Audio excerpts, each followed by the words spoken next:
The sun set on one of the greatest careers in British music history as Elton John played the last UK show of his farewell tour at Glastonbury.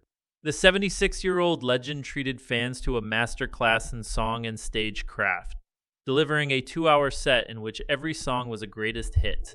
He was watched by a vast crowd estimated to be over 120,000 people.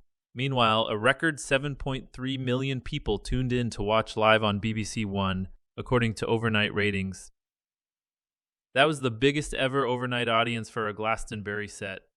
The BBC said, in comparison, last year, Diana Ross was the most watched star with 3.1 million, and Paul McCartney's headline set was seen by 2.7 million. Elton told all those watching, I'm so happy to be here. I won't ever forget this. The singer burst onto the stage shortly after 21-0 BS'd with Pinball Wizard. As promised, a song he hadn't played in over a decade, following it up with a raucous romp through the bitch's back. Pausing to catch his breath, he drank in the crowd and stretched out his arms in gratitude. Never thought I'd play Glastonbury, and here I am, he said.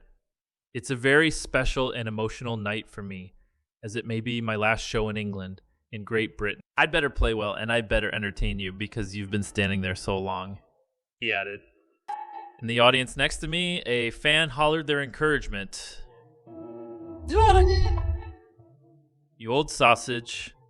The show came toward the end of Elton's Farewell Yellow Brick Road tour, now officially the highest grossing tour of all time, with box office receipts of $87. After Glastonbury, there are just 7 dates left, with the final show in Stockholm on 8 July. It puts to rest a touring career that has seen Elton go from a young upstart rocking the Troubadour in Los Angeles to a beloved fixture of the rock establishment. Over the years, he's gained a reputation for flamboyant excess. Feather bows, platform heels, elaborate headdresses and pianos that burst into flames. I don't move around the stage, he reasoned. I've got to attract attention somehow. By Elton's standards, Glastonbury was an understated show that focused purely on his love of music. He stayed in the same gold lame suit all evening, giving off the air of a man who's at his happiest when he's sitting behind a piano letting rip. There were some beautiful extended flourishes on your song, and I guess why they call it the blues. Oh, and I'm still standing. He pounded the keys so hard they threatened to fall off. It has to be said, however, that his voice isn't what it was. The clipped vowels and marmalade diction have a whiff of Vegas lounge singer. But here at Worthy Farm, his singing was strangely effective, cutting through the air with a clarity that other headliners failed to match this weekend. Ahead of the show, rumors of special guests had been bubbling all weekend. Britney Spears was supposedly seen at Bristol Airport. Security guards swore they'd seen Dua Lipa. Harry Styles was supposed to be here. Then he wasn't. Then he was again. In the end, however, Elton went against the grain, championing a new generation of musicians over pop stars who could easily headline Glastonbury themselves. He invited Jacob Lusk of soul group Gabriels to sing Are You Ready for Love?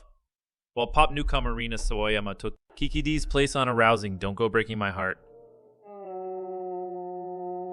Nashville's Steven Sanchez even got to sing a song of his own, Until I Found You. I heard it last year on the radio, Elton enthused.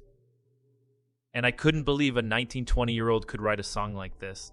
The sole exception was the Killers' Brandon Flowers, who took to the stage in a hot pink suit for a handsome duet of Tiny Dancer.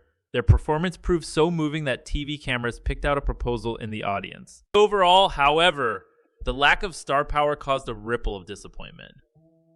Who's that? Grumbled one fan as Sawayama took the stage. But there was something admirable about it too. Elton stayed true who he was.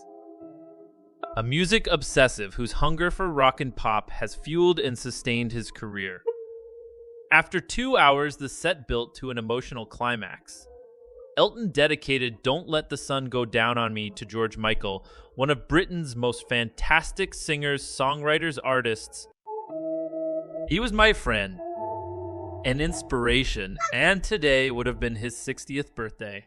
I want to dedicate this song to his memory and all the music he left us with, which is so gorgeous, he added. Then he drew the curtain on his UK touring career with an extended elegiac version of Rocket Man as fireworks echoed around the site. As he took a final bow with his band, the closing lyric, I think it's going to be a long, long time, took on a new poignancy. It's been an incredible journey, and I've had the best time, said the star with a lump in his throat. He wasn't the only one. If this really was his last ever UK show, it was the perfect way to bow out. The star set was watched by so many fans that Glastonbury issued a standing-only rule asking people to fold up their chairs and pack away picnic blankets.